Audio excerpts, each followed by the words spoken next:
Hi friends, already பார்த்தீங்கன்னா ஒரு canon 700D பார்த்தீங்கன்னா ஒரு அன்பாக்சிங் அண்ட் பார்த்தீங்கன்னா ஒரு ஷார்ட் ரிவ்யூ பார்த்தீங்கன்னா கொடுத்துருந்தேன். அந்த வீடியோலேயே பார்த்தீங்கன்னா சரி இனிமேல் பார்த்தீங்கன்னா ஃபுல் ரிவ்யூ canon 700D பற்றி தரலாம் அப்படின்னு சொல்லி போயிருந்தேன். அதில் பார்த்தீங்கன்னா ஒரு வீடியோ பார்த்துட்டு பார்த்தீங்கன்னா ஒருத்தர் வந்து இமேஜ் குவாலிட்டி வீடியோ குவாலிட்டி வந்து எப்படி யூஸ் பண்ணுறது அப்படின்னு சொல்லி போட்டிருந்தாரு. அதை அவர் போட்ட கமெண்ட் எனக்கே புரியல, போடுறேன் பாருங்கள் இப்படி தான் போட்டிருந்தாரு. இமேஜ் அண்ட் வீடியோ குவாலிட்டி எதை பற்றி கேட்குறான்னு தெரியல, இல்லை இமேஜ் குவாலிட்டியை கேட்குறாரா இல்லை எதை பற்றி கேட்குறாருன்னு தெரியல எனக்கே. ஸோ சப்போஸ் இமேஜ் குவாலிட்டி எப்படி இன்க்ரீஸ் பண்ணுறது, ஒருவேளை கம்மியாக இருக்க வருதுல DSLR கேமராவில் இமேஜ் குவாலிட்டி கம்மியாக இருக்குது, ஒருவேளை அதை தான் கேட்குறாருன்னு தெரியல.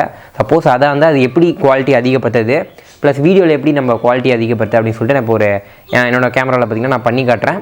ஸோ அப்படி நீங்கள் வந்து உங்களோட இமேஜ் குவாலிட்டி பார்த்திங்கன்னா அதிகப்படுத்திக்கலாம். ஓகேவா? இது பார்த்திங்கன்னா என்னோடய canon 700D. ஃபஸ்ட்டு பார்த்திங்கன்னா நம்ம ஆன் பண்ணிக்கலாம். ஆன் பண்ணிட்டு ஸ்க்ரீனை ரொட்டேட் பண்ணிக்கலாம். பிரைட்னஸ் கொஞ்சம் அதிகமாக இருக்குது. ஸ்க்ரீனில் தெரியுதான்னு தெரியலையே, கொஞ்சம் மங்கலாக தெரியுதோ. இப்போ ஓகேவா, நல்லா தெரியுது. ஸோ ஃபஸ்ட்டு பார்த்திங்கன்னா மெனு அப்படின்னு சொல்லிட்டு ஒரு ஆப்ஷன்ஸ் இருக்கும். அதுக்கு முன்னாடி பார்த்திங்கன்னா நம்ம ஃபஸ்ட்டு மேனுவல் செட்டிங்கில் மாற்றிக்கலாம். எந்த ஒரு நம்ம ஆப்ஷன் மாற்றினாலும் பார்த்திங்கன்னா மேனுவல் வச்சிங்கன்னா பார்த்திங்கன்னா கரெக்டாக இருக்கும். மேனுவல் வச்சு தான் நிறைய ஆப்ஷன்ஸும் மேலே பார்த்திங்கன்னா காட்டும். ஆட்டோவில் வச்சிங்கன்னா ஆட்டோமேட்டிக்காக DSLR சூஸ் பண்ணிக்கும். ஸோ ஃபஸ்ட்டில் பார்த்திங்கன்னா இமேஜ் குவாலிட்டி அப்படின்னு ஃபஸ்ட்லேயே பார்த்திங்கன்னா கொடுத்துருப்பாங்க. அதை டச் பண்ணிக்கலாம். தெரியுதா ஸ்க்ரீன்? ஓகே. இதில் பார்த்திங்கன்னா ஒரு 3, 6, 7, 8, 9 ஆப்ஷன் பார்த்திங்கன்னா கொடுத்துருப்பாங்க. ஒவ்வொன்றுக்கும் பார்த்திங்கன்னா ஒவ்வொன்று கிளிக் பண்ணால் பார்த்திங்கன்னா மேலே அது எவ்வளோ MB என்ன சைஸ் அப்படின்னு சொல்லிட்டு எல்லாமே கொடுத்துருப்பாங்க. டோட்டல் இமேஜ் குவாலிட்டி இப்போ தான் இப்படி தான் நம்ம பார்த்திங்கன்னா இமேஜ் குவாலிட்டி போகணும். நிக்கானு அப்புறம் பார்த்திங்கன்னா canon எல்லாத்துலேயுமே இதே மாதிரி தான் ஃபஸ்ட்லேயே மெனுவில் கொடுத்துருப்பாங்க. டச்சுனாலும் நான் டச்சில் பண்ணுறேன், அப்படி இல்லைனா நீங்கள் பட்டனில் யூஸ் பண்ணி பார்த்திங்கன்னா. ஸோ பார்த்திங்கன்னா S1 பார்த்திங்கன்னா 4.5 MB, S1லேயே அதில் பார்த்திங்கன்னா அடுத்தது 4.5 MB கொஞ்சம் ஃப்ரேம் ரேட் மட்டும் வேறு வரும். அடுத்து S2னா ஸ்மால் இருக்கலே ரொம்ப கம்மி MBயில் இருக்காங்க. ஒரு ஃபோட்டோ 0.3 MB எடுக்கலாம். நான் யூஸ் பண்ணுறது பார்த்திங்கன்னா மோஸ்ட்லி L தான் யூஸ் பண்ணுவேன், 18 MB. அப்படி இல்லைனா RAW + L தான் இருக்குல்ல பெஸ்ட்டு குவாலிட்டி. நீங்கள் இமேஜ் குவாலிட்டி சூப்பராக இருக்கணும் அப்படின்னா RAW + L வைங்க. ஆனால் RAW + L வச்சிங்க பார்த்திங்கன்னா 18 MB அதிகம். இது பார்த்திங்கன்னா 18 மெகாபிக்சல் 18 MB அப்படியே தரும், அப்படியே கிளாரிட்டி அப்படியே வரும்.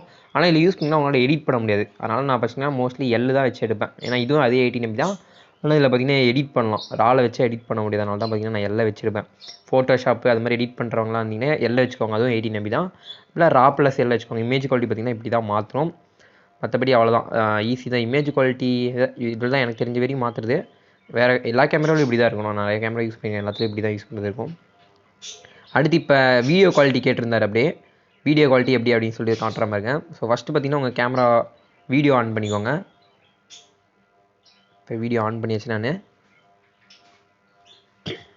மெனு ஸோ இல்லை அப்படியே ஸ்வைப் பண்ணிட்டு பக்கத்தில் வாங்க. அப்படியே லைவ் வீடியோ ஷூட்,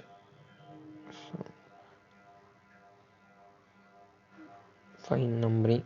கீழே பார்த்தீங்கன்னா பிரைட்னஸ், வீடியோ சிஸ்டம் பிரைட்னஸ் வேணும் நம்ம கம்மி பண்ணிக்கலாம். இல்லையா எல்லாம் நிறைய ஆப்ஷன்ஸ்லாம் கொடுத்துருப்பாங்க. ஆல்ரெடி ஃபுல்லாக தான் இருக்கா?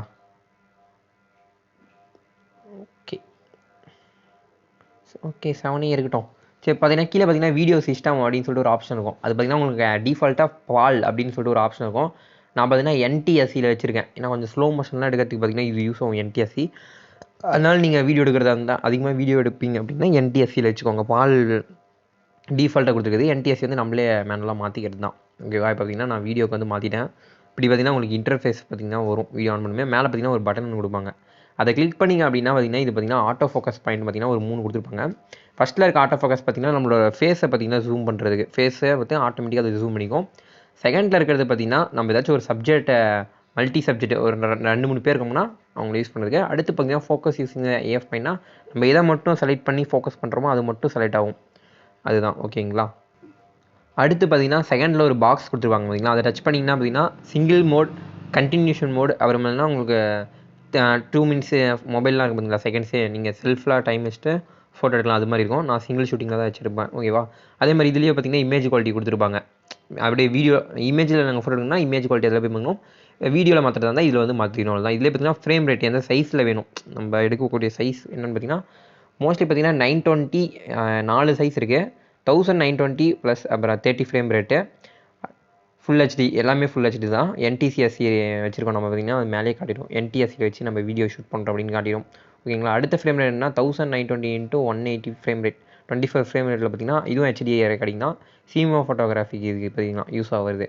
அடுத்து பார்த்திங்கன்னா 1280 × 720 60 ஃப்ரேம் பர் செகண்ட் இதுதான் பார்த்தீங்கன்னா நான் மோஸ்ட்லி வீடியோ எடுக்கிறது பார்த்தீங்கன்னா இதில் தான் வச்சு எடுப்பேன். ஏன்னா இதில் எடுத்தாவே ஒரு நிமிஷம் விட 400 MB 300 MB வரும்.